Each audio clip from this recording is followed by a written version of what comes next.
தான் அதுக்கு காரணம். எப்படிங்க ஒருத்தர் வந்து நான் ஆதரவு குடுக்குறேன்னாங்க. 106 பேர்ல 105 பேர் ஆதரவு குடுத்து தான் அவர வந்து தலைமை நிலை செயலாளரா நாங்க கொண்டு வந்தோம். இவர் மட்டும் இல்ல. இவரும் குரல் கொடுத்தார் என்பதை நம்ம ஏற்றுக்கொள்ளலாம். அதை நான் மறுக்கவில்லை.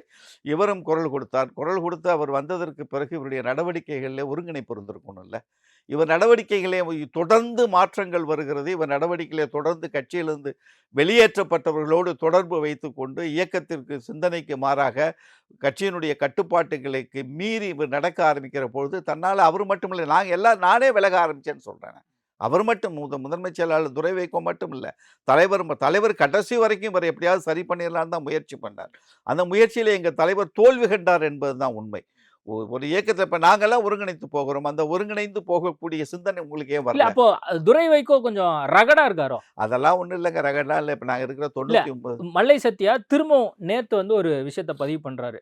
அந்த கை குடுக்குற நிகழ்வு நடந்தது. அந்த கை குடுக்கு நிகழ்வுல கூட துரை வைகோ எப்படியெல்லாம் வந்து பண்ணாரு பார்த்தீங்கல்ல? அப்படிங்கிறதெல்லாம் அவர் இது சொல்றாரு. ஏற்கனவே நம்ம தொலைக்காட்சியிலே நம்ம சேனல்லயே நான் பேசியிருக்கிறதுக்கான கருத்த சொல்லியிருக்கிறேன். கையை பிடித்து வைகோ அவர்கள் கையை பிடித்து மல்லை சத்யாவோடு இணைத்து வைக்கக்கூட இப்ப நான் கையில மொபைல் வச்சுக்கிட்டு இருக்கேன். நான் வந்து நீங்க இப்படி ஒரு காரியத்த நீங்க செய்ய போறீங்கன்னு எனக்கு தெரியாது. டக்குனு என் கைய பிடிக்கிறீங்க. கைய பிடிச்சு சேர்த்து வைக்கிறீங்க. அப்ப என்ன பண்ண முடியும்? கையில இருக்கிற கைபேசியெல்லாம் கீழ போட்டுட்டு எல்லாத்தையும் போட்டுட்டு திரும்பி நின்னு குடுக்க முடியுமா? இதெல்லாம் வந்து ஒரு செய்தியே இல்ல. நீங்க இதெல்லாம் வந்து ஒரு செய்தியாக விவாதிக்கவே வேண்டாம்னு நெனைக்கிறேன்.